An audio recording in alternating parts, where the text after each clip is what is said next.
Beaucoup d'hommes ont le gaz, mais il leur manque l'étincelle pour que l'attraction prenne forme.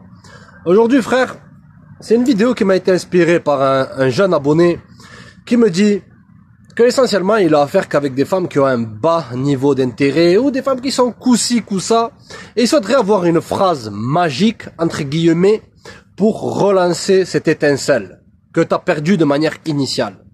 Comprends une chose, il te faut mettre un peu de piment avec une nana, surtout une femme qui a un bas niveau d'intérêt. Si tu veux la réattirer, faire en sorte que elle te court après ou que elle regagne du respect pour toi, beaucoup vont te dire ouais, telle phrase magique, essaie de la faire rire, mais continue, envoie des lettres, envoie des trucs de bolos ou de fatigué, mets-toi à genoux, prosterne-toi devant comme si c'était la reine d'Angleterre et peut-être qu'elle te donnera une chance. Il faut que les gens ils aient conscience que ils peuvent te perdre. Dans quel sens? C'est que s'ils dépassent certaines limites, ou si ils ne donnent pas une réciprocité à ce que tu poses sur la table, c'est-à-dire que tu es en train de proposer à une demoiselle, écoute-moi bien, qu'elle passe du temps avec toi, qu'elle apprenne à te connaître. Ok? D'accord? Et vice-versa. Les rapports humains sont plus des négociations et des rapports de force que des rapports de bisounours ou de Walt Disney. La phrase que je vais te donner aujourd'hui, frère, et je vais t'en donner une bonus à la fin, ok? D'accord, gros. C'est une phrase qui marche 90% du temps avec les femmes qui ont un bas et un niveau d'intérêt qui est moyen. Et quelle est cette phrase? Lorsque elle te dit au dernier moment que finalement sa maison a pris feu, ou que telle ou telle personne qu'elle connaît est à l'hôpital, etc. Essentiellement, excuse après excuse et excuse. La phrase qu'il te faut dire, elle va sous-communiquer des choses puissantes et des choses qui vont prouver ta valeur. Mais tu dois elle rester ferme lorsque tu dis cette phrase-là. C'est pas, je dis cette phrase après, oh, non, s'il te plaît, ma chérie. Non. Un homme, il doit être décisif. Et si tu n'es pas décisif, tu n'auras jamais le respect. Parce que c'est dans son ADN à une femme de vouloir un homme qui est masculin. Tu peux avoir les tatouages de gangsters en carton, être tatoué de partout, ou te gonfler les bras à longueur de journée. Si émotionnellement et mentalement, t'es pas fort, ton niveau d'attractivité, il ira aux chiottes. La phrase qu'il faut que tu dises à une demoiselle, qu'elle veuille rompre, ou tu sens qu'elle se distancie, ou qu'elle trouve des excuses, c'est la suivante. Et note-la bien et agrafe-la dans ton cerveau. Tu lui dis ça, tu lui envoies ce message-là, tu lui dis, ok, pas de problème, appelle-moi si tu changes d'avis.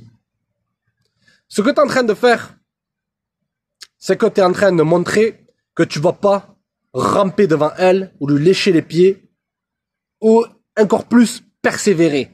Le plus tu lui cours après, le plus elle perd de l'intérêt. Ça, tu le sais déjà.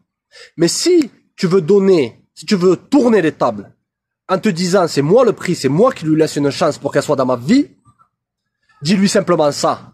Appelle-moi si tu changes d'avis. Mais 5 minutes après, gros, ne commence pas. Non, non. Il faut que tu sois ferme sur ces mots-là. Parce que si après tu reviens sur ta parole, tu vas détruire toute attractivité. Il faut qu'elle ait l'impression que si elle joue à des jeux, si elle te pose ses lapins, on trouve toutes ces excuses-là qui te frustrent, qui te mettent dans un état négatif, t'es là dans un état de doute, d'anxiété, elle me veut pas, si t'as encore de la bolosserie dans ton cerveau, il faut qu'elle comprenne que aussi elle peut te perdre, que tu as de la valeur. La prochaine chose que tu peux dire à une demoiselle qui commence à se distancier, qui commence à jouer à certains jeux, des jeux psychiques, des jeux émotionnels, etc., etc. Parce que personne n'est exempt de ça. Que tu sois un Mouloud Bessal, un Diego Bad Boy en carton, un Ryan, etc., ou que tu sois un Abdul B de fer qui mesure 2,20 m et qui va voir Moulouda de temps en temps, ok gros, personne n'est exempt de ça. Ok? Le prochain message que tu peux envoyer, c'est simplement de rien dire, de ne plus répondre. De la laisser seule, de la laisser face à ses responsabilités, que c'est elle qui a foiré et que c'est elle qui t'a perdu, gros. Comprends ça. Donc, si tu veux mettre du gaz dans ton attractivité, ok, que tu relances un peu cette flamme de l'attraction, il faut que tu mettes un peu plus de quoi, gros? d'imprévisibilité. T'es imprévisible. C'est-à-dire que tu peux partir. T'es pas un homme soumis et faible qui cherche telle ou telle phrase. Des fois, mieux vaut dire ce qu'on pense, laisser la porte ouverte et partir. Et miraculeusement, tu vas t'en rendre compte. Ce qui se passe, c'est que lorsque tu donnes le choix à une personne, que tu as tourné les tables, et que tu pars en tournant ton dos, c'est comme ton ombre. Est-ce que lorsque tu cours après ton ombre, tu arrives à l'attraper? Non. Lorsque tu tournes ton dos à ton ombre, les femmes c'est comme une ombre, les mecs. Lorsque tu tournes ton dos à ton ombre, c'est là qu'elle te suit.